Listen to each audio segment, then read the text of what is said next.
Good afternoon. The Judiciary Committee will come to order, and without objection, the Chair is authorized to declare recesses of the committee at any time. We welcome everyone to this afternoon's hearing on Wrecking the Internet to Save It, the FCC's net neutrality rule, and I'll begin by recognizing myself for an opening statement.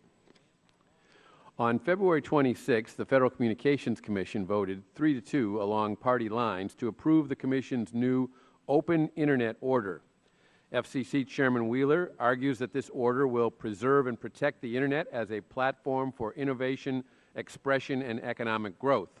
He claims that the order will not raise Internet service costs, slow broadband speeds, reduce investment, limit consumer choice, or let the government regulate rates. Chairman Wheeler also asserts that the Commission's dramatic, last-minute departure from the FCC's proposed rule was made independently, without undue White House influence, and was consistent with the Administrative Procedure Act. Today's hearing will challenge each and every one of these assertions. The order will undoubtedly raise Internet service costs.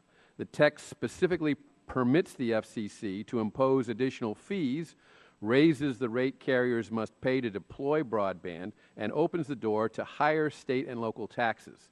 The result is an estimated $11 billion in new taxes and fees. This estimate, moreover, does not include regulatory compliance costs. An army of lawyers and accountants will be required to comply with a 300-plus page order and the dizzying array of additional regulations, proceedings, and opinions that it contemplates. The order will also slow broadband speeds.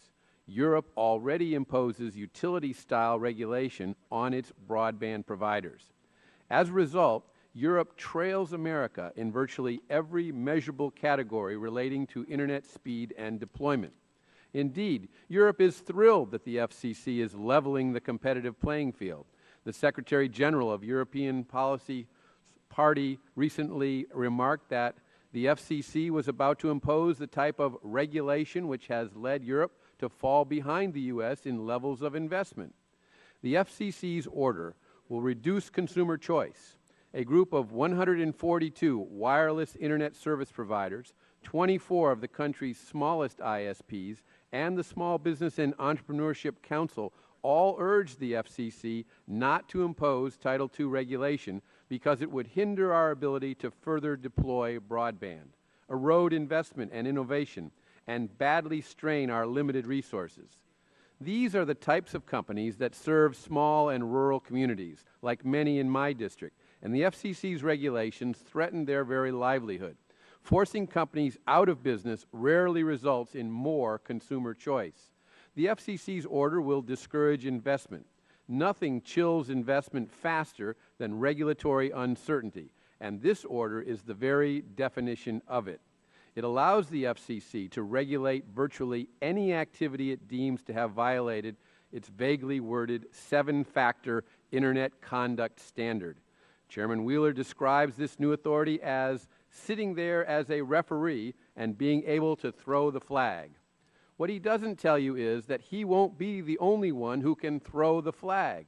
Hordes of trial lawyers will now have the ability to file a suit in any federal court in the country claiming violations of the new vague conduct standard.